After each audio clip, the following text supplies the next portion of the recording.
Terima kasih atas lagunya, pujiannya, Pak Heri. Baik, Yesus mencintaimu, mencintai kita semua. Baik, tidak berlama-lama, kita akan mendengarkan firman Tuhan. Nanti disiapkan pertanyaannya oleh Bapak Yudi Hermawan dengan tema Holistic View About God. Biar kiranya melalui firman Tuhan ini, sharing yang disampaikan menjadi berkat bagi kita semua. Silakan Pak Yudi Hermawan, waktunya. Baik, kita berdoa sekali lagi bersama sebelum kita saling menguatkan dalam firman Tuhan. Baik, ya Bapak, kami bersyukur bahwa pada pagi hari ini kami diingatkan melalui lagu yang tadi kami dengarkan bahwa Yesus, Engkau mengasihi kami, Bapa, Engkau mengasihi kami, dan begitu baiknya kami hidup di zaman ini di mana kami mendapatkan suatu penyingkapan yang eh, luar biasa tentang Tuhan sehingga kami boleh memanggil Tuhan jauh melampaui apa yang Abraham, apa yang Bapak Musa, apa yang nenek moyang kami secara iman bisa panggil Engkau. Kami boleh memanggil Engkau Bapa, kami boleh mengalami persekutuan yang manis dengan Roh Kudus. Itu semua karena kemurahan, karena anugerah dari Tuhan, karena anugerah dari Bapa. Dan pada pagi hari ini, ya Tuhan, ya Bapa kami yang baik, biarlah ini menjadi suatu waktu di mana kami boleh diisi kembali hati kami dengan eh, luapan kasih Tuhan, bagaimana Tuhan tidak meninggalkan kami dalam sejarah, di dalam eh, kehidupan ini. Kami ingin melihat kembali dari sudut pandang yang lampau, bagaimana kami mengenal Tuhan secara penyingkapan demi penyingkapan dari suatu pewahyuan kepada pewahyuan. Dan biarlah pada hari ini kami boleh mendapatkan perspektif yang utuh, yang berdasarkan Yesus Kristus, yaitu anak Allah yang hidup. Dan biarlah pada siang hari ini kami juga boleh disegarkan dan dicerahkan lebih lagi untuk mengenal akan Engkau. Maklumi kami Tuhan, tolong kami Tuhan yang terbatas ini untuk mengerti dan mengenal akan Engkau. Maka dalam apa yang kami usahakan untuk mengenal Engkau, terdapat di dalamnya kesulitan dan juga mungkin gagal paham, maka tolonglah kami dengan Roh Kudus-Mu supaya kami melalui Kristus, melalui Yesus dapat melihat dengan terang benderang tentang Bapa di sorga yang mengasihi kami. Terima kasih Tuhan, biarlah Engkau yang terus beracara dari waktu ini sampai seterusnya juga kami serahkan ke dalam tangan Tuhan. Di dalam nama Tuhan Yesus kami berdoa. Amin. Baik, thank you Pak Girsang, Pak Wilson, dan semua anggota daripada CCM, ya, semua yang hadir dalam pertemuan ini. Pertama-tama saya perkenalkan nama saya Yudi, seorang entusias for the truth seeking ya, untuk mencari kebenaran, dan izinkan saya hari ini untuk berbagi suatu topik yang berjudul Holistic View About God ya, yaitu pandangan yang holistik. Holistik itu artinya seluruhnya, sepenuhnya, utuh, full ya. Tadi kita bahas full gospel ya, Injil yang sepenuhnya, gambar yang sepenuhnya tentang Tuhan. Nah, Bapak Ibu Saudara, kita mengerti bahwa eh, kepandaian kita, penelitian kita, penelusuran kita tentang Tuhan pasti sifatnya terbatas gitu ya. Dan yang sanggup benar-benar mewakili untuk berbicara tentang Tuhan adalah tidak lain, tidak bukan putranya yang tunggal, namanya Yesus Kristus. Yesus adalah bentuk manusianya, Kristus adalah bentuk rohnya, dan Yesus adalah inkarnasi ya, atau wujud daging yang kelihatan 2000 tahun yang lalu, tapi spiritnya adalah Kristus. Dan Kristus itu adalah kebenaran Allah, dia yang menciptakan melalui firman dikatakan alam semesta ini tercipta, dan dia bersama-sama dengan Allah, dan dialah yang paling tepat merepresentasikan dan juga menyingkapkan tentang siapa Tuhan gitu ya. Nah, tapi ada satu pertanyaan yang menarik di pagi hari ini untuk kita renungkan. Kenapa 2000 tahun yang lalu gitu? Kenapa tahun waktu Yesus datang itu tidak di zaman Abraham, ya, tidak di zaman Nuh, ya, tidak di zamannya Raja Daud atau Salomo? Kenapa dia muncul, Yesus muncul di dalam sejarah itu harus di waktu tersebut, ya, di 2000 tahun yang lalu? It is a very interesting question. Nanti kita akan coba ya sama-sama mungkin kasih masukan, kasih jawaban, kasih ide untuk itu. Nah, let me start with the screen, Pak Heri, bisa nggak? Dan holistic view ya, tadi saya katakan tentang holistic view about God. Saya mau cerita dulu pertama, sebelum masuk ke konten ya, bagian isi. Kayaknya 3 atau 4 tahun yang lalu, sekalian kesaksian ya, saya ada di Kucing, waktu itu ikut KKR Pastor Philip Mantova di Sarawak di Kucing, bersama dengan teman-teman Full Gospel, dan kami waktu itu siang hari, saya sedang makan siang di satu mall, ada nasi lemak, ya, ada es tebu yang segar, yang manis, ya, kemudian saya menikmati makan siang tersebut. Setelah itu saya pergi ke satu outlet ya, kayaknya yang jual pakaian atau jual tas gitu ya, cuma lihat-lihat di situ. Tiba-tiba, Bapak Ibu Saudara, saya mengalami panic attack dan juga GERD yang kambuh gitu. Jadi GERD ya, masalah lambung, kemudian panic attack yang luar biasa, sehingga saya di gedung tersebut merasa seperti goyang gitu dan rasanya mau pingsan dan susah untuk bernapas ya. Jantung saya mengalami uh, uh, gerakan yang cukup intens gitu. Lalu saya minta tolong teman-teman untuk bawa pulang saya ke apartemen ya, apartemen dari waktu itu regional presiden ya, dari Muda Gospel Pak Akid. Dan saya coba untuk minum obat, kemudian coba ditolong ditenangkan pakai minyak angin segala macam gitu ya, dipijit gitu, dan kemudian eh, ternyata itu tidak menolong ya. Ada pendeta juga di sana doain saya, tapi saya tidak mengalami kelegaan dan merasa seperti akan waktu itu seperti kalau kena GERD ya dan kena general anxiety disorder tuh masalahnya itu seperti itu, perasaannya pengen mati gitu ya. Saya pikir apa saya mati di Kucing ini ya, kenapa harus matinya di negara orang gitu ya, kan repot gitu. Terus akhirnya ada satu orang yang inisiatif kita pergi ke rumah sakit, jadi saya dibawa ke rumah sakit dan dokter periksa segala macam, lalu dia berikan satu suntikan di tangan saya di sebelah sini, satu suntikan itu, Bapak Ibu Saudara, isinya dia masukkan itu 7 jenis obat. Ya, jadi satu suntikan, kemudian dia masukkan lagi 7 jenis obat itu ke dalam tubuh saya. Lalu palpitasi lagi, ya jantung saya berdetak lebih kencang. Kemudian karena mungkin ini ya, dia masuk langsung ke darah, lalu masuk ke jantung gitu ya, lalu dia pompa ke seluruh tubuh dan tubuh saya nggak siap untuk menerima itu, atau jantung saya kaget ya dengan kimia yang masuk. Lalu saya merasa tubuh saya dingin ya, tubuh saya dingin, lalu jantungnya semakin berdetak.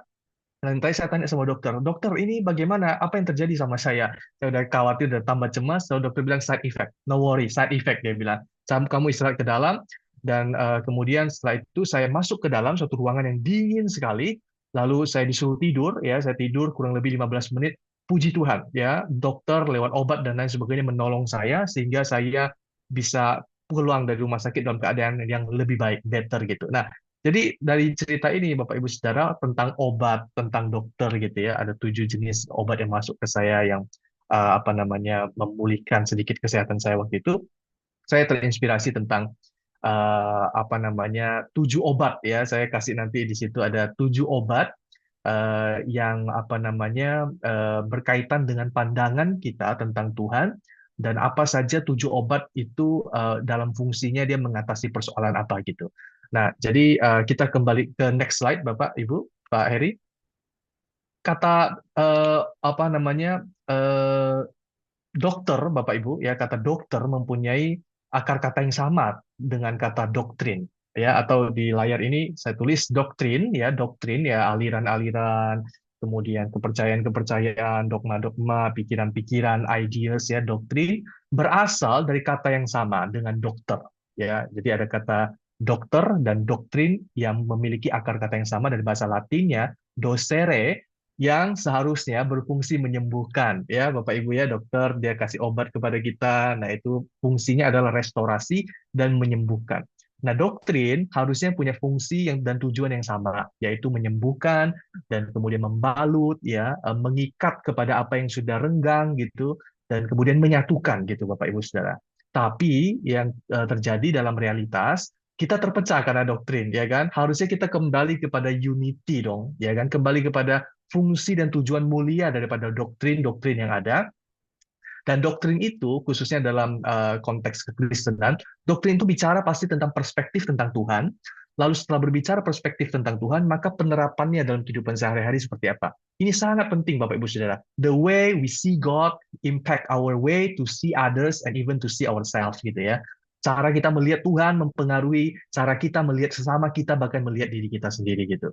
Nah, jadi kita mau tepikan dan kesampingkan side effect dari doktrin ya yang mungkin apa namanya selalu ada celah-celah daripada katakanlah hal-hal yang eksesis yang di luar itu yang sifatnya negatif yang kita mau lupakan dulu. But we want to see ya kita ingin melihat doktrin atau pandangan-pandangan sepanjang sejarah gereja gitu ya. Saya akan coba summarize, tidak mewakili seluruh denominasi gereja di seluruh dunia ya, karena banyak sekali denominasi, tapi saya ambil 7 ya, nanti kurang lebih intisari, the gist, the core, the essence, esensi dari 7 aliran yang Tuhan izinkan ada ya sepanjang sejarah. So God allows them to exist ya. Tuhan mengizinkan gerakan-gerakan ini dengan doktrin-doktrinnya eksis dan ada di dunia sampai saat ini gitu ya. Kita langsung yuk kita ke next slide. Eh, Coba Pak Heri next slide. Oke, kita lihat ini Bapak Ibu Saudara tentang views about God itu terwakilkan dalam doktrin-doktrin yang disimpan dalam sejarah kekristenan. So, kekristenan itu bukan produk tahun 2024 ya, dia bukan produk tahun 1500. Dia ada produk dari Yerusalem ya. Dia muncul, kita sama-sama tahu itu sejarah kekristenan menginduk dari Yudaisme. Oke. Nah, kita akan bahas hari ini aliran-aliran besar yang mengalir mulai dari Yerusalem, seperti aliran air juga ya, sampai ke ujung-ujung bumi, sampai kita hari ini, sampai di Afrika, di Amerika, di Indonesia, di Asia. What do we know about God gitu? Apa yang kita tahu tentang Tuhan secara kolektif sebagai manusia? Apa yang sejarah izinkan untuk terjadi atau Tuhan izinkan untuk terjadi untuk diketahui oleh kita manusia secara kolektif? Dan kita ingin lihat apa goals daripada doktrin-doktrin gereja atau aliran-aliran gereja tersebut dari abad pertama hingga saat ini. Oke, next slide.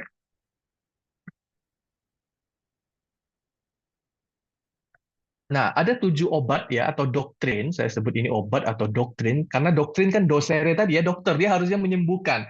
Jadi kita kesampingkan sekali lagi hal-hal yang negatif daripada gerakan-gerakan yang ada, Bapak Ibu Saudara. Tapi kita mau lihat bahwa mereka ini, Bapak Ibu Saudara, ya para apa namanya reformis, ya, kemudian reformators, kemudian penggerak-penggerak iman, bapak-bapak iman, mereka kan mencetuskan sepanjang sejarah itu gerakan-gerakan yang memunculkan doktrin-doktrin. Ada begitu banyak sebenarnya Bapak Ibu Saudara kesamaan kita daripada perbedaan kita. So mari kita lihat persamaannya, manfaatnya apa, dan begitu holistiknya, begitu utuhnya, kita ingin melihat bahwa tidak ada satupun yang monopoli berkata, saya punya doktrin paling benar. Saya punya absolute truth, saya punya kebenaran yang absolut yang tidak bisa dibantah, tidak bisa begitu. Mari kita lihat Tuhan izinkan setiap gerakan-gerakan itu melengkapi tubuh Kristus, melengkapi kita semua. Dan kita mau revisit ya, kita mau lihat kembali apa saja yang Tuhan izinkan ya sepanjang sejarah. Dan let's see, number one. Nomor 1, ada Kristen Ebionites ya. Ini adalah Kristen bentuk perdana. Kristen paling pertama, soko gurunya adalah Yakobus, kemudian ada Petrus dan Yohanes ya. Jadi guru-guru ini atau katakanlah para rasul ini membentuk suatu formasi baru atau bentuk baru teologia tentang apa dan siapa itu Tuhan dan bagaimana menerapkannya dalam kehidupan jemaat mula-mula. Dan kita tahu itu nanti saya akan menggali lebih lanjut. Nomor kedua yang tidak kalah luar biasa adalah doktrin Kristen Katolik ya. Katolik itu begitu luar biasa, hari ini masih merupakan raksasa iman. Ada kebenaran-kebenaran yang luar biasa di dalam Kristen Katolik, doktrin Kristen Katolik. Kemudian ada doktrin yang tentu kita juga sangat familiar. Saya yakin Bapak Ibu Saudara pasti jadi bagian paling tidak dari yang ketiga ini, doktrin Kristen Protestan ya. Yang keempat, doktrin Kristen Pantekostal Karismatik. Nah, ini yang menarik ya, saya akan cerita tentang itu. Kemudian yang kelima, doktrin Kristen, mungkin ini agak asik karena rapid grow-nya belum luar biasa banget di seluruh dunia ya. Saya nanti akan cerita ini apostolik profetik ini apa. Kemudian ada universalism. Nah, apa ini ya, sesuatu yang kita mau condemn, kemudian kita dengar ada yang bicara tentang progresif dan lain-lain. Kita akan lihat ya. Kemudian yang terakhir yang menurut saya seharusnya mau wrap up atau men-summary atau menyimpulkan segala sesuatu yang kita perlukan untuk mengerti atau mengenal tentang Tuhan, yaitu pernyataan Yesus Kristus sendiri, dan itu adalah doktrin Kristus. Ya, kita akan lihat nanti bersama-sama. Oke, next slide, Pak Heri. Semoga ini jadi sesuatu yang menarik ya. Saya coba untuk menyajikannya dalam satu tabel. And correct me if I'm wrong ya, karena referensi saya walaupun saya ini suka baca buku ya, mungkin buku kekristenan ada ratusan, kemudian buku filosofi, filsafat, sejarah juga saya suka.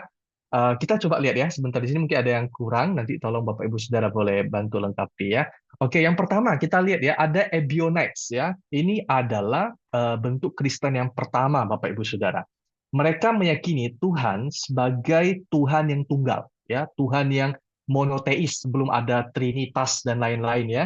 Jadi monoteis ini tentu mereka tidak jauh-jauh dari Yudaisme, karena Yudaisme adalah akar rohani mereka gitu ya, orang tua rohani mereka, kakek nenek rohani mereka gitu istilahnya.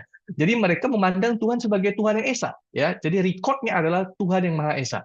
Kemudian apa yang dia sembuhkan gitu ya, apa yang dipulihkan gitu dari aliran Ebionites ini. Nah, Bapak Ibu Saudara, orang-orang Ebionites atau Kristen perdana itu mempraktekkan yang pertama disebut sebagai kehidupan yang berkomunitas dan menghindari kehidupan yang hedon, Bapak Ibu, menghindari kehidupan yang hedon.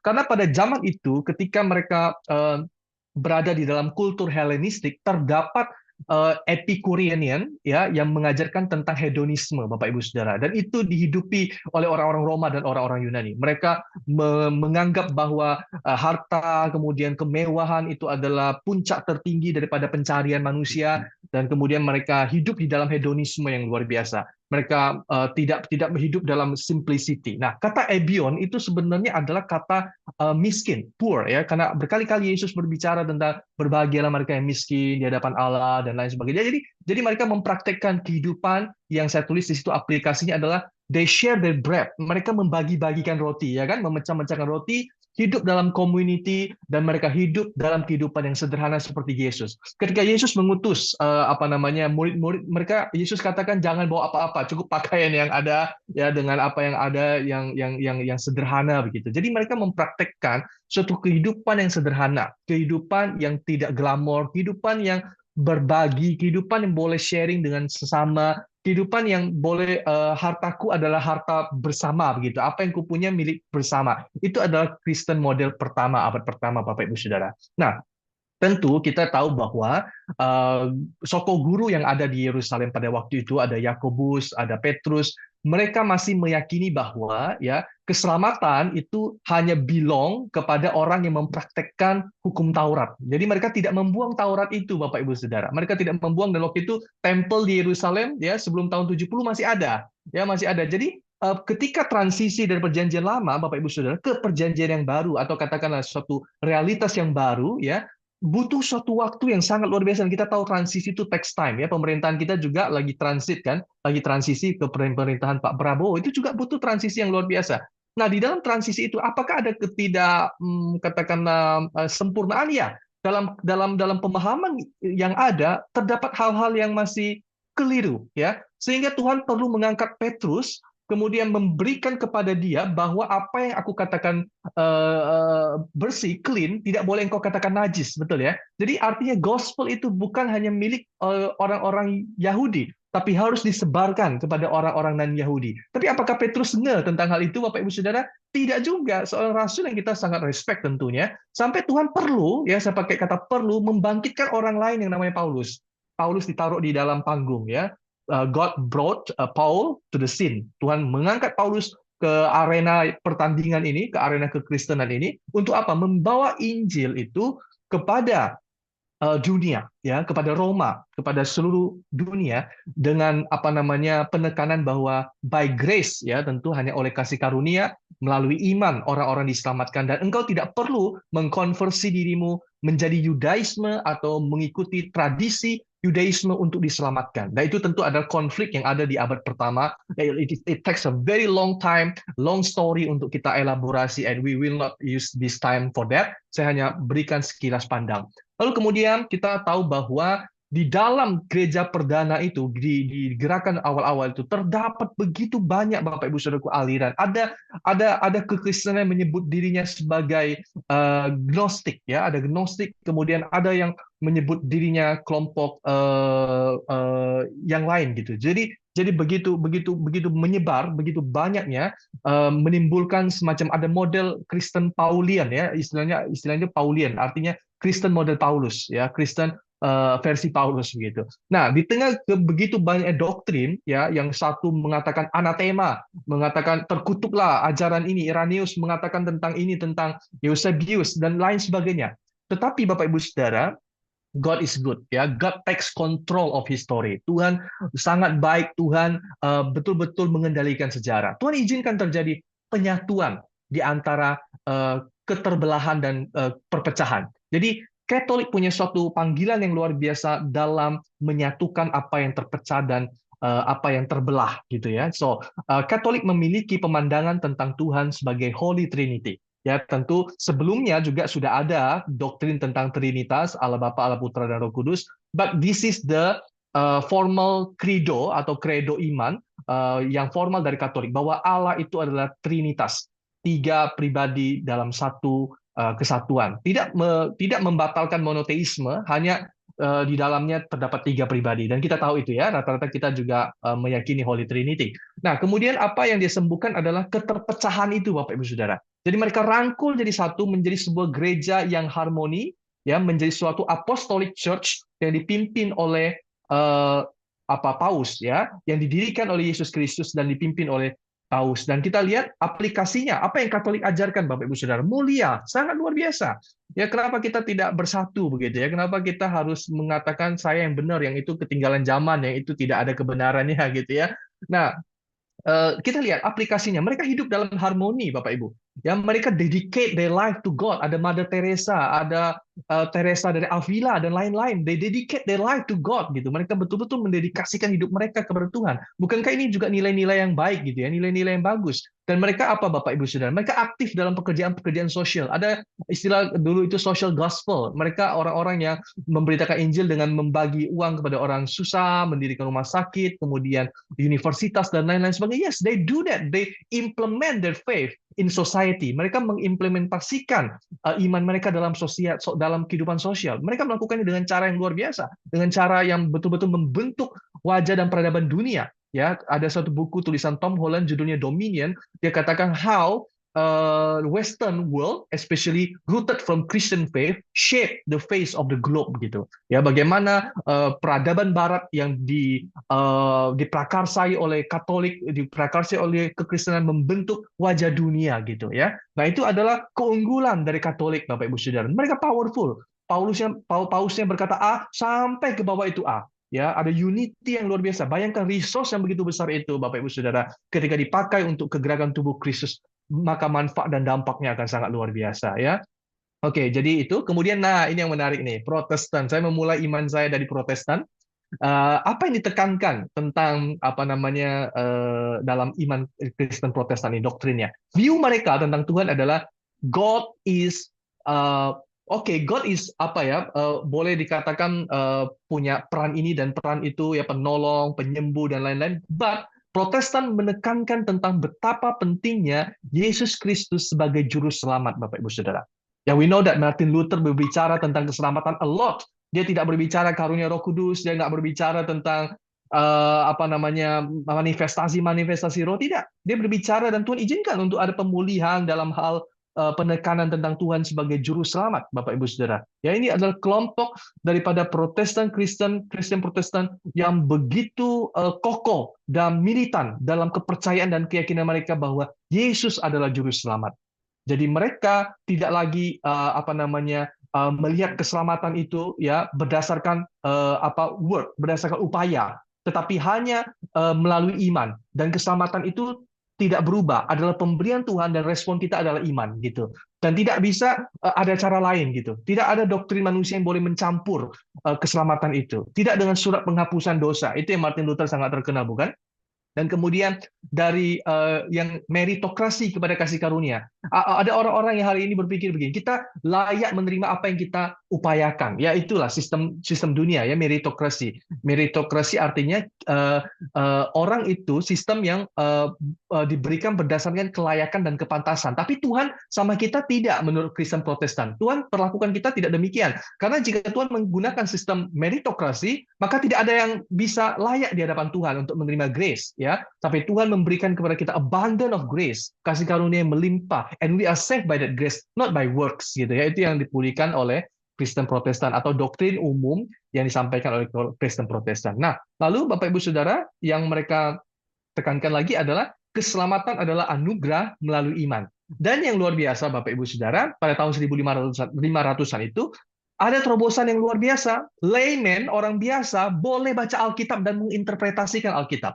Dulu Alkitab itu, ya kira-kira tahun, let's say, sebelum 1500, hanya dipegang oleh orang-orang suci, hanya dipegang oleh orang kudus, hanya dipegang oleh clergy namanya, ya, oleh imam-imam, uskup dan lain sebagainya. Hanya mereka yang boleh menginterpretasikan. Jadi orang awam hanya disendoki makanan gitu ya. Ini I feed you ya, saya kasih kamu makan, kamu nggak usah mikir, nggak usah nanya, pokoknya ini gitu. Tapi dalam Protestan terjadi pemulihan yang luar biasa tahun 1500 mengikuti zaman, kalau di dalam filosofi mereka sebut cerahan, enlightenment, zaman kebangkitan besar, awakening dan lain sebagainya itu pada waktu yang sama. Ya, pada waktu yang sama pemulihan atau katakanlah suatu penerapan di dalam aplikasinya sebagai Protestan adalah now you can read your Bible, now you can interpret the Bible. Engkau bisa membaca Alkitab, engkau bisa menginterpretasikan Alkitab itu. It doesn't belong only in organization. Itu tidak hanya menjadi milik organisasi. Kebenaran tidak hanya milik organisasi yang namanya gereja secara organisasi. But pemulihan itu juga meliputi apa? Priesthood of all believers. Semua orang percaya engkau adalah imamat yang rajani. Jadi imamat yang rajani artinya apa? Kita bisa punya doa pribadi dengan Tuhan. Kita bisa membaca Alkitab itu. Tuhan bisa berbicara juga kepada kita melalui apa yang kita baca tentunya. Nah, Bapak Ibu Saudara, kita berpindah ke tahun 1900 ya. Jadi kira-kira 4 abad 400 itu Protestan ada di seluruh dunia. Dan kemudian breakout ya, breakout kemarin saya ada lihat breakout di Azusa ya, di Azusa Street ya, di Amerika. Gerakan yang disebut gerakan karismatik yang kemudian mereka mempresentasikan Tuhan dalam bentuk penekanan yang berbeda. Tuhan yang awalnya transcendent, dalam Kristen karismatik Tuhan itu berubah bentuk menjadi imanen. From transcendent to immanent. Maksudnya apa? Transcendent itu Tuhan yang tidak terjangkau gitu, Bapak Ibu Saudara. Dia tuh di langit-langit sana, nggak bisa diakses, nggak bisa diajak ngobrol, nggak bisa diajak terlibat dalam kehidupan sehari-hari, atau Tuhan tidak tertarik dengan kehidupan kita dalam hidup sehari-hari. Tuhan itu ngurusnya planet, galaksi, kosmos dan lain-lain. Ya, itu zaman dulu. Tapi karismatik berbeda, Bapak Ibu Saudara. Tuhannya karismatik itu lebih imanen, lebih terlibat dalam kehidupan dagang, kehidupan bisnis, kehidupan pribadi, kehidupan pernikahan. Tuhan get involved di dalam itu semua. Bahkan orang sakit didoakan bisa sembuh, Bapak Ibu Saudara, ya kan? Suatu waktu saya lihat video tuh begini, ada anak kecil ya, dia lihat sama papanya pesawat terbang di udara dan dia katakan sama papanya gini, "Pak, pesawat itu kecil ya Pak ya, jauh gitu kan." Nah, kalau kita lihat Tuhan itu transenden, jauh, maka Tuhannya kecil, Bapak Ibu Saudara, Tuhannya kecil. God is not great. Ya, kalau kita lihatnya dari jauh gitu. Tapi papanya suatu hari bawa anak ini ke airport ya, kemudian dia perlihatkan Airbus atau Boeing yang besar ya, yang ada dua lantainya atau bagaimana. Lalu anak itu beda lagi pendapatnya, view-nya beda tentang pesawat. Dia katakan, karena saya melihat lebih dekat ya, imanen ya, lebih dekat begitu, saya lihat pesawat yang besar gitu. Nah, itu it happens with us. Kalau kita dalam, let's say, saya nggak mengkonversi apa-apa dan tidak ada maksud apapun ya ketika saya membahas seluruh doktrin ini, hanya membagikan pandangan-pandangan. Ketika Bapak Ibu Saudara embrace menerima karismatik, apa yang Bapak Ibu Saudara alami? Wow, Tuhan berkati dagangan saya, berkati toko saya, berkati bisnis saya. Oh Tuhan, saya sakit kepala, Tuhan tolong saya, sembuhkan saya. Dan it happens loh, manifestasi kan terjadi Bapak Ibu Saudara. Nah, apa yang ditekankan di sini, yang dipulihkan adalah begini Bapak Ibu Saudara. Manusia yang rata-rata hidup dengan mata fisik ya, berubah dari natural menjadi supranatural. Ya, Tuhan terlibat dalam kehidupan sehari-hari. Enak ya gitu ya Bapak Ibu Saudara ya, Tuhannya itu ngopi dengan kita, kemudian apalagi istilahnya hidup dalam kehidupan sehari-hari. Ada buku Living with Jesus Today, tulisan Juan Carlos Ortiz, bagaimana Tuhan tuh nggak butuh protokoler untuk ditemui gitu. Itu buku terbitan aliran karismatik. Lalu ada, ya tentu kita tahu Benny Hinn, ya ada buku Selamat Pagi Roh Kudus. Dia katakan tentang hubungan yang manis ya dengan Roh Kudus gitu bisa tercapai. Maka dia tulis Selamat Pagi Roh Kudus, dan dunia kekristenan menjadi begitu hangat hubungannya dengan Tuhan. Mereka bangun pagi-pagi untuk saat teduh dan memanggil dan menyanyikan lagu Welcome Holy Spirit. Holy Spirit, thou art welcome in this place. Holy Spirit, thou art welcome in this place. Roh Kudusnya bisa datang, Bapak Ibu Saudara, ke dalam ruangan. Ya, itu penekanan karismatik. Bapak Ibu Saudara nggak akan dengar itu di dalam himne Protestan, Katolik, ya. Tuhan yang ini beda, Bapak Ibu Saudara. Tuhan yang terlibat dalam kehidupan sehari-hari. But the same God actually. Tuhan yang sama, hanya pengenalan kita dan view-nya berbeda sedikit. Nah, Roh Kudus dipandang pribadi Tuhan ya adalah pribadi. Pribadi artinya dia bisa terluka, dia bisa bahagia, dia bisa senang, dia bisa sedih dalam kehidupan kita. Dan omnipotent, maha kuasa. Dan kita menikmati the ages of power ya di zaman-zaman karismatik. Saya ingat saya baca buku banyak tentang pahlawan iman. Ada seorang namanya Catherine Kuhlman, seorang wanita yang katanya tidak dipakai Tuhan, tapi Tuhan pakai bejana ini luar biasa. Dalam KKR kesembuhan Bapak Ibu Saudara, mereka bisa datang ke auditorium jam 2 subuh, jam 3 subuh ngantri, dan ketika Catherine Kuhlman di panggung, dia bersekutu dengan Roh Kudus secara pribadi. Yang terjadi Bapak Ibu Saudara, di sebelah kanan, di sebelah kiri orang-orang disembuhkan. Orang-orang dengan kursi roda, dan ada dokter yang memverifikasi itu Bapak Ibu Saudara. This is the age of power ya. Pada zaman ketika charismatic ini meledak Bapak Ibu Saudara, kita melihat kedahsyatan Tuhan di dalam kuasa-kuasa kesembuhan, mujizat dan lain sebagainya Bapak Ibu. So aplikasinya apa Bapak Ibu Saudara?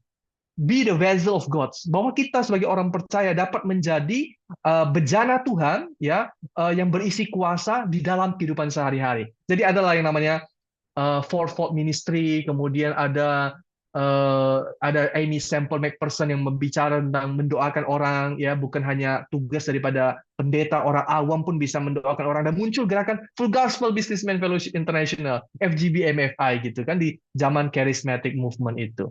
Atau tapi tidak, Full Gospel tidak menganggap dirinya bagian dari charismatic, tapi sesuatu yang interdenominasi ya.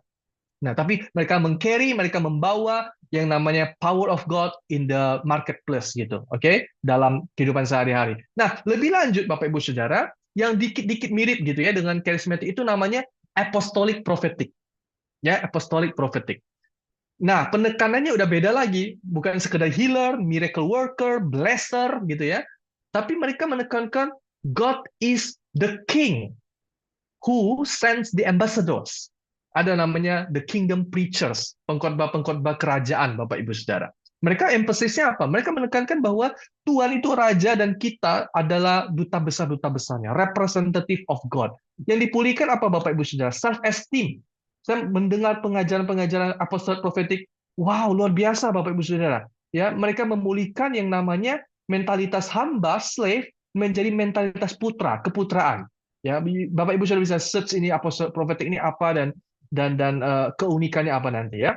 Yang mereka tekankan apa Bapak Ibu? You are the living sons of living God. Engkau adalah anak Allah yang hidup dari Allah yang hidup ya. The representative of God. Jadi kita itu saya ingat Pak John ada di sini juga adalah spiritual mentor saya. Beliau katakan tentang who are you ketika ditanya begitu ya, dan beliau menjawab beliau adalah apa? Emphasize-nya adalah the ambassador of God gitu, duta besarnya Tuhan gitu, mewakili kerajaan Allah. So itu di dalam age of apostolic and prophetic. Nah, aplikasinya apa Bapak Ibu Saudara? Mereka inilah yang membawa kerajaan Allah ke marketplace, ke dalam dunia politik lah. Kemudian dulu ada Cindy Jacob bicara tentang 7 gunung ya, ada media, kemudian ada politik, kemudian ada bidang pendidikan dan lain-lain sebagainya. We want to conquer the seven mountains katanya. Kita ingin kekristenan itu masuk dalam tujuh gunung untuk memenangkan dunia ini bagi Yesus Kristus. That is the apostolic and prophetic. They are moving ya. Ada World Breakthrough Network di bawah Noel Woodruff. Mereka berasal dari Trinidad dan Tobago. Ya, itu adalah suatu network daripada apostolik yang empower orang-orang untuk berdampak di seluruh bidang itu, di 7 gunung itu Bapak Ibu Saudara. So now they are in action, but not jadi mereka bertindak bukan hanya sekedar mengurus hal-hal sosial, tapi mereka masuk dalam sendi-sendi kehidupan manusia. Itu apostolic prophetic ya. Emphasize-nya sudah berubah. Mereka diterjunkan ke dunia pendidikan, mereka menjadi begitu semangat bagaimana mereka bisa terlibat dalam politik dan lain-lain sebagainya. Oke, itu apostolic prophetic. Nah, the last one yang dari tabel ini yang menarik ini Bapak Ibu Saudara. Universalism. Universalism ini lagi marak ya. Bahkan mungkin United States of America di barat mereka sedang katakanlah menekuni dan atau mempelajari hal ini. Disclaimer dulu. Universalism itu berbeda Bapak Ibu Saudaraku dengan keyakinan banyak jalan ke Roma, ya. So, yang orang salah tangkap tentang Kristen universal itu begini. Banyak jalan ke Roma artinya saya ikut agama A, agama B, agama C, ujung-ujungnya saya masuk surga juga gitu ya. Ujung-ujungnya masuk surga juga. But Christian Universal itu beda Bapak Ibu Saudara. Christian Universal itu mengatakan the only one way is Jesus for salvation. Satu-satunya jalan untuk keselamatan adalah Yesus. So pandangan mereka tentang Tuhan adalah God is the world savior, penyelamat dunia Bapak Ibu Saudara. Behold the Lamb of God, ya, yang menghapus dosa dunia. Lihat anak domba Allah yang menghapus dosa dunia. Dan yang mereka sembuhkan begitu adalah atau katakanlah emphasize tekankan adalah yang awalnya penebusan itu sifatnya limited menurut Calvin, hanya beberapa orang terpilih untuk diselamatkan, beberapa orang dipilih untuk dibinasakan di neraka karena sudah dipredestinasi dari awal. But universalism tidak meyakini hal itu, too cruel gitu. Ya, terlalu kejam Tuhan yang demikian view-nya menurut mereka dalam universalism. Dan yang mereka yakini juga adalah God through Jesus ya, through Jesus can save all. Tuhan melalui Yesus dapat menyelamatkan semua. Setiap lutut akan bertelut, setiap lidah akan mengaku Yesus adalah Tuhan. Aplikasinya apa Bapak Ibu Saudara? Kita akan memiliki iman yang lebih besar untuk keluarga kita yang mungkin belum diselamatkan, ya, pengharapan yang lebih besar dan bahkan kasih yang lebih besar bahwa Kristus mengasihi menebus bukan hanya orang Kristen tapi seluruh dunia gitu. So itu universalism. Dari Ebionites, Catholic, Protestant, Charismatic, Apostolic, Universalism, ini kan semuanya Bapak Ibu Saudaraku adalah Tuhan izinkan melalui person to person dalam sejarah.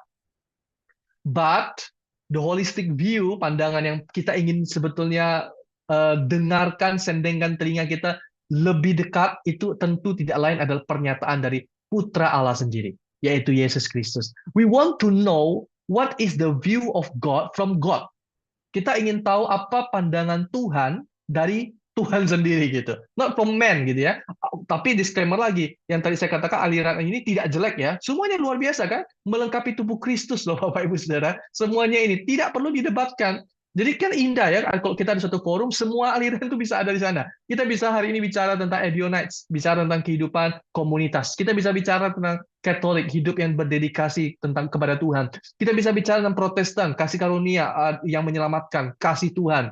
Lalu kita bisa bicara tentang kesembuhan dan lain sebagainya dalam doktrin karismatik. Lalu kita bisa bicara tentang hal-hal yang lain lagi ya yang ada di sini. Nah, selanjutnya kita ingin ke next slide Pak Heri. Kita akan selesaikan holistic view ini dari Putra Allah sendiri ya, dari Yesus Kristus. What did Jesus say about God? Itu yang penting kan? Apa yang Yesus katakan tentang Tuhan? Oke, ini slide-nya apa ini? Doktrin Kristus yang disebut dalam 1 Yohanes itu, ada satu doktrin di Alkitab dikatakan, dan Pak Jun paling senang sekali menjelaskan hal ini ya, doktrin of Christ. Doktrin Kristus adalah doktrin yang sifatnya pasti holistik, menyeluruh, karena nggak ada perbantahan di dalam itu. Kalau Yesus yang menyatakannya, masa iya kita bantah Bapak Ibu, ya kan? Nah, doktrin itu yang menyeluruh tentang Allah, sepenuhnya kepenuhan Allah itu ada dalam Yesus Kristus. Barang siapa melihat aku, dia telah melihat Bapa, ya kan? So Jesus is the exact representative itu, yang paling pantas untuk mewakili, untuk berbicara tentang Tuhan. Dan tentu doktrin itu menyembuhkan. Ya, mari kita lihat next slide. Who is God? According to God itself. Saya menghindari himself. Kenapa? Karena menurut saya Tuhan nggak punya gender. Secara Tuhan yang transcendent tadi ya.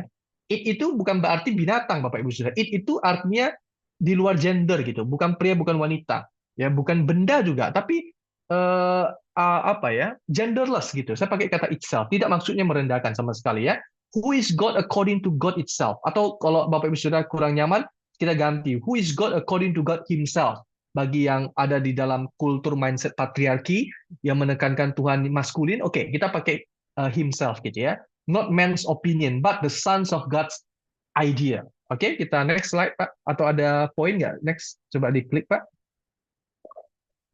Ya, God, according to Jesus, is our heavenly Father, the only one and the first person on earth that proclaimed God as Father was Jesus.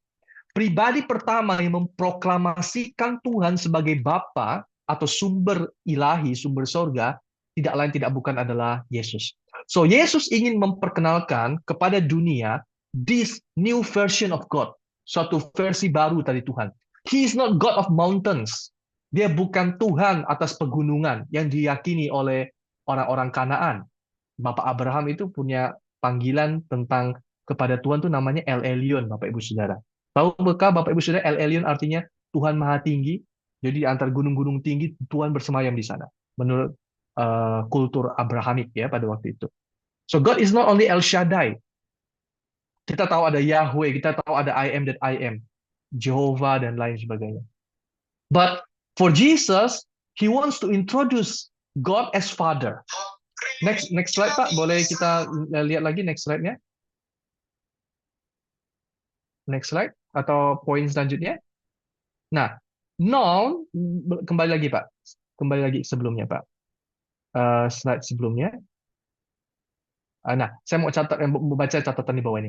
No one in history, tidak ada satu orang pun dalam sejarah yang lebih kredibel atau lebih tepat daripada Yesus dalam memperkenalkan tentang Tuhan.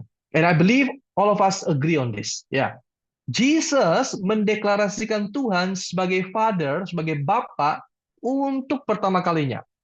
Dan sejak itu ciptaan tidak lagi yatim piatu. So, Yesus 2000 tahun yang lalu ketika dia tiba-tiba berdoa Bapa kami yang di sorga, dalam bahasa Aramaik tentu, ya orang kaget ya Bapak Ibu Saudara ya, kok Tuhan jadinya dipanggil Bapa gitu. It takes time for this reformation Bapak Ibu Saudara. Yesus itu reformator yang luar biasa. Tuhan Yesus itu reformator yang luar biasa. Tiba-tiba peralihan yang luar biasa. Kok Tuhan tiba-tiba jadi Bapa? Dia kan yang transenden, yang kalau kita salah berdosa sedikit mati di luar tabernakel atau di bait suci hanya orang maha kudus 1 tahun sekali imam besar boleh masuk. Dia itu kan VIP, Tuhan itu VIP gitu loh Bapak Ibu Saudara. But for Jesus, tiba-tiba dia muncul ini anak muda umur 30-an tahun yang dikatakan sebagai rabi, guru, dan dia mengintroduce kepada dunia, set up the stage for God the Father to be revealed gitu. Dia menceritakan Tuhan sebagai Bapa. For the first time, orang-orang kaget. Kalau kita hidup zaman itu juga, inilah aliran sesatnya itu. Ya, inilah kesesatannya Yesus. Kok Tuhan tiba-tiba dipanggil Bapa gitu? Aneh, weird. Hari ini kita enggak lah ya, karena kita sudah dibesarkan kan dari kultur diajari, oh Tuhan itu Bapak-Bapak. Familiar, biasalah. Tapi di zaman itu kan shocking gitu. But Jesus took the risk. Yesus mengambil resiko itu. So, God as Father in action is love. Tuhan sebagai Bapa dalam tindakan itu adalah kasih sayang, cinta. Dan cinta is God. Maka murid yang terdekatnya Yesus kasih definisi lain tentang Tuhan. For the first time lagi. God is love. Tuhan adalah kasih. Maka dia disebut Rasul Kasih ya, Yohanes itu, Bapak Ibu Saudara. Because he understands ya, dia understood siapa Yohanes ini. From the heart of Jesus, God is love. Tuhan itu kasih. And Jesus is God or love embodied. Dan Yesus adalah Tuhan atau cinta kasih ya yang berwujud manusia 2000 tahun yang lalu. Oke, next slide Pak. Kita ingin lihat ya cerita tentang anak bungsu yang hilang versi Yesus. Prodigal sons in Jesus view ya, prodigal son Jesus version. Zaman dulu Bapak Ibu Saudaraku yang namanya anekdot, perumpamaan, cerita rakyat itu banyak karena ada jalur sutra, orang berdagang. Orang India bisa mampir ke Timur Tengah, Bapak Ibu Saudara, ya orang dari sebelah kanan sana, ya dari area mana itu, Mongolia, Kazakhstan, mereka punya jalur perdagangan. China dari Urumqi dan lain-lain itu bisa ketemu mereka dalam perjalanan dan mereka bertukar cerita. Tahukah Bapak Ibu Saudara ada versi cerita anak bungsu yang hilang versi Oriental dan itu adalah versi aslinya. Saya dapat ini dari Preston Abbey ya, ada seorang kingdom preacher ya yang menulis Dia selalu khotbah itu tentang there will be a greater movement of God, ya, akan ada kegerakan Allah yang lebih besar lagi. Nanti Bapak Ibu boleh boleh cek ya, namanya Preston Abbey. Dia tulis begitu. Ada cerita perumpamaan anak yang hilang versi Oriental. Ceritanya sama. Anak bungsu keluar dari rumah papanya, ya, kemudian menghabiskan harta, lalu pulang, ya kan? Bapaknya buat pesta, Bapak Ibu Saudara. Sama ceritanya, sama. Tapi apa yang terjadi? Anak itu, ya, keluarga semua dikumpulkan dalam jamuan pesta yang sangat mewah dalam kebudayaan Oriental, ya, daerah kebudayaan Timur. Anggaplah itu China punya story. Dan China itu kan punya moral story yang luar biasa dalam menghormati orang tua. Ya, kemudian pesta itu diadakan, family semua diundang, anak muda itu dikasih makanan yang paling mewah. Tahu Bapak Ibu Saudara yang terjadi? Ketika anak itu makan makanan itu, tumbang dia, mati Bapak Ibu Saudara. Moral story-nya apa? Jadi Bapak itu mengumpulkan orang-orang untuk mengajarkan moral lesson. Jangan durhaka dengan orang tua. Ini akibatnya kalau durhaka dengan orang tua, dia tidak diterima kembali, bahkan dihukum mati begitu. Itu kan cerita, cerita yang menyebar gitu Bapak Ibu Saudara tentang perumpamaan itu. Tapi tiba-tiba Yesus datang dengan versinya dia soal cerita anak bungsu yang hilang. Anak bungsu yang menghabiskan dan mengecewakan dan kemudian durhaka kepada bapaknya ini, menurut versi Yesus, tidak diracun, tidak dihukum, tidak dimatikan, tapi diterima dan diberikan jubah yang baru. That is the version of Jesus about the heart of God. Itulah versi Yesus tentang hati Bapa, tentang hati Tuhan. Next slide, Pak. We almost finish ya, kita hampir selesai. Next slide. Prodigal son. Oke, nah saya tidak temukan ini di dalam Alkitab, tapi saya namanya ada poetic license, saya membayang-bayangkan gitu ya. Pakaian lama daripada si bungsu yang kembali, ya sama seperti kita nih Bapak Ibu Saudara. Identitas kita yang lama, manusia lama kita ini, our old clothes, ya is burned atau was burned, sudah dibakar, ya. Di dalam pandangan Tuhan itu, kita mengenakan pakaian baru. So your old identity sudah dibakar dalam api kekal itu, api neraka itu Bapak Ibu Saudara. Ya, so no more old Adam, tidak ada Adam lama lagi. No more old Yudi, no more old siapapun Bapak Ibu Saudara. Because God has a new robe for us. Tuhan punya jubah baru untuk kita as a new creation. Next slide. Kayaknya tinggal 3 slide ya. Oke, next slide Pak. Nah, ada satu ayat di dalam Kolose 3 ayat 10 yang sangat luar biasa, dikatakan begini, ini ada suatu encouragement, suatu dorongan, ya, semangat, motivasi, untuk kita selalu memakai pakaian baru kita yang adalah Kristus. Ayat Kolose 3 ayat 10 berkata begini, kamu telah mengenakan dirimu yang baru, a new cloth. Yang lama sudah diapain Bapak Ibu Saudara? Sudah dibakar ya. Yang masih terus-menerus dibaharui menurut citra Allah. Jadi kita bangun pagi, kita bangun mengenakan jubah Kristus itu. Ya, penciptanya supaya kamu mengenalnya dengan sempurna. We have the robe loh Bapak Ibu Saudara. Dan Tuhan nggak suruh kita jahit. Ya, Tuhan nggak suruh kita perbaiki jubah itu Bapak Ibu Saudara. Bukan upaya kita, itu pemberian dari Tuhan ya. Itu pemberian dari Tuhan kok. Jadi kita pakai itu sebagai keputusan kita dengan sadar. Today I want to wear the mindset of Christ. Hari ini aku ingin memakai mindset Kristus yang sudah disediakan. Tidak saya upayakan. Hari ini Tuhan kasih, besok Tuhan nggak kasih. Hari ini keselamatan datang, keselamatan hilang. Itu kan jadinya roller coaster ya. Kadang hubungan kita dengan Tuhan baik, kadang tension, kadang tegang, kadang ini dan itu. No, the robe is provided. Orang mau pakai atau tidak saja. Identitas kita sudah disediakan, tinggal kita mau pakai atau tidak. Kristus telah diberikan, kita dalam tubuh Kristus ya, identitas yang Tuhan Yesus sharingkan dengan kita, yang Tuhan berbagi ya, sehingga dia menjadi sulung di antara banyak saudara, Tuhan berikan kepada kita free as a gift. Masalahnya orang banyak tidak pakai. Ya itulah kita sebut orang yang tidak diselamatkan. Ya kan? But do they go to hell? It is a question. Apakah mereka tidak mengenakan jubah itu kemudian mereka masuk neraka? But according to God's view, they wear the cloth of righteousness because pakaian lamanya sudah ditanggalkan, sudah dibakar. But we have the new cloth in God because we are hidden in Christ karena kita tersembunyi dalam Kristus. Oke, this is just a provocative thought ya. Oke, next slide. Kita akan close dengan ini ya. I think we have ada satu slide lagi Pak. provocative thought, ya, pikiran yang mungkin bisa memacu kita untuk berdiskusi. Oke, tadi saya ulangi yang ini. God as a father, according to Jesus as a father, ya, menurut Yesus Tuhan adalah Bapa. In action is love. Tidak ada hukum yang menentang hal ini, Bapak Ibu Saudara. And love is God, and Jesus is God, or love embodied. Oke, next slide.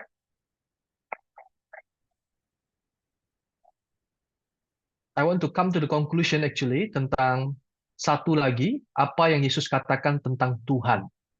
So yang pertama, Tuhan itu Bapa according to Jesus. Lalu ini Bapak Ibu Saudara, tadi kita ada bicara tentang barang siapa mau menyembah Allah, menyembah Tuhan, Tuhan itu roh, sembahlah Tuhan dalam roh dan kebenaran. As simple as that in John 4:23, dalam Yohanes 4 ayat 23. Saya mau selesaikan dengan ini Bapak Ibu Saudara. God is spirit.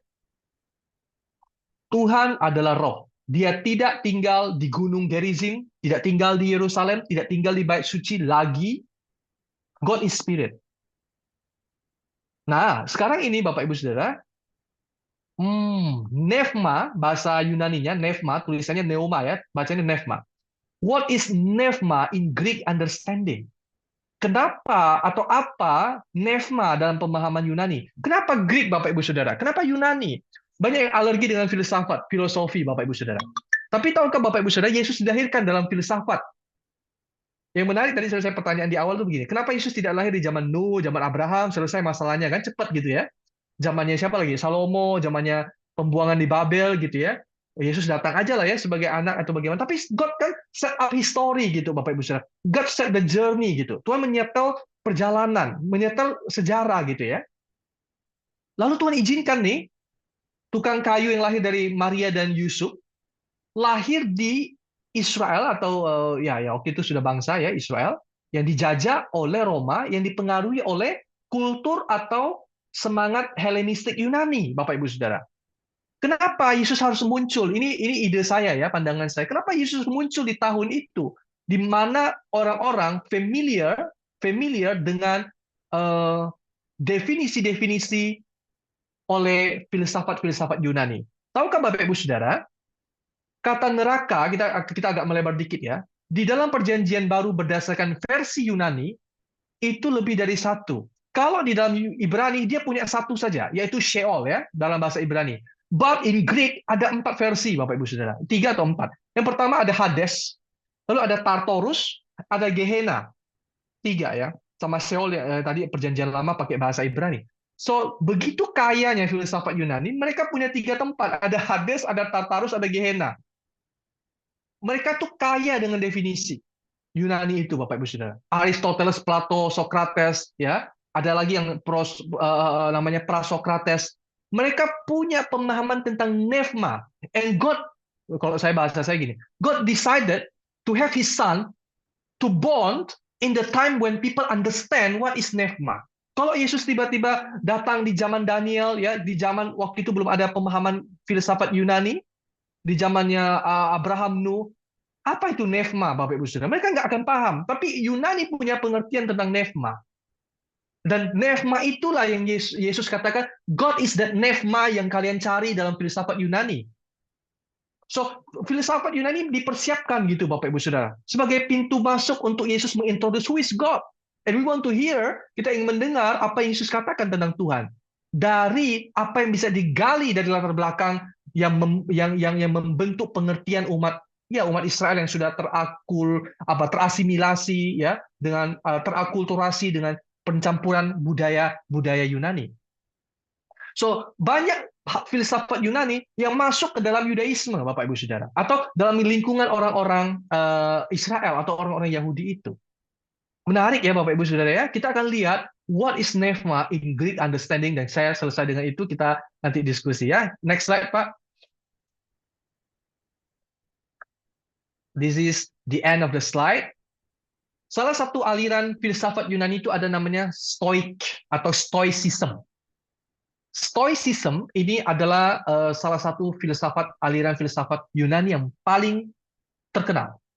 Stoik itu sebetulnya artinya kalau nggak salah saya itu kayak beranda gitu. Beranda itu artinya gini, orang-orang ya yang conscious about God, ya, yang berusaha mencari tentang Tuhan, mereka ngumpul gitu ya. Mereka berfilsafat, mereka berpikir. Kalau sekarang warung kopi, kalau zaman dulu Stoik itu di halaman-halaman, mereka tukar pikir, what do you think about life? Bagaimana bumi ini terbentuk sih? Apa sih unsur paling dasar dari alam semesta ini? Who is God? Apakah Tuhan itu ada? Who is the creator? They spoke that language, Bapak Ibu Saudara. Mereka udah bicara hal itu 2300-400 tahun yang lalu. Ini kuil-kuil besar ya di Athena, gedung-gedung besar di Athena. Mereka kumpul di situ. They will think, they will argue, they will have debate, tapi tidak untuk menjatuhkan. Mereka saling melengkapi. Ya, dan lalu Bapak Ibu Saudara, they got the definition. Ini saya ambil dari Cambridge ya. Nanti Bapak Ibu Saudara bisa cari. Pneuma according to Stoicism dari Cambridge itu mengatakan begini. In its highest form, dalam bentuk paling tingginya, yang dimaksud dengan pneuma atau roh, pneuma membentuk jiwa manusia. According to Greek philosophy. Pneuma membentuk jiwa atau roh manusia. Soul itu bisa diterjemahkan jiwa atau roh, Bapak Ibu Saudara. Ya, human soul, Bapak Ibu Saudara, is a fragment. Ini mengagetkan, Bapak Ibu Saudaraku, untuk kita renungkan pagi hari ini. Roh manusia, soul, human soul, adalah suatu kepingan, pecahan, bagian dari pneuma yang lebih besar ini, yang tidak lain, tidak bukan, adalah roh dari Sang Tuhan. Kalau kita ambil kesimpulan dari pernyataan ini, I want to whisper to everyone here, God is spirit, Tuhan itu roh, dan roh itu membentuk roh manusia, atau jiwa manusia, bukan jiwa orang Kristen, Bapak Ibu Saudara ya, jiwa manusia, dan jiwa manusia itu adalah bagian dari roh yang merupakan the soul of the deity, atau roh daripada Allah.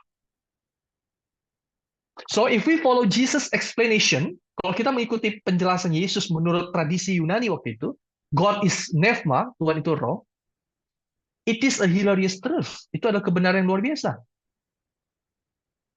Christ, God, lives in all human soul. Bahwa Tuhan tinggal dalam seluruh jiwa atau roh manusia. In you, in me, di dalam kita semua. Penutupnya, human spirit is a fragment of God's spirit. Roh Bapak Ibu Saudara adalah bagian daripada roh Allah. Oke, itu saja. Thank you. Selamat pagi. Oke, terima kasih Pak Yudi Hermawan. Sangat jelas yang dijabarkan dari abad pertama sampai sekarang, dan juga masuk ke dalam roh gitu ya. Jadi sangat jelas sekali apa yang sudah dipaparkannya, dan semuanya kiranya menjadi berkat bagi kita semua. Jangan lupa teman-teman berikan komen, like, dan kita jumpa pada video berikutnya. God bless.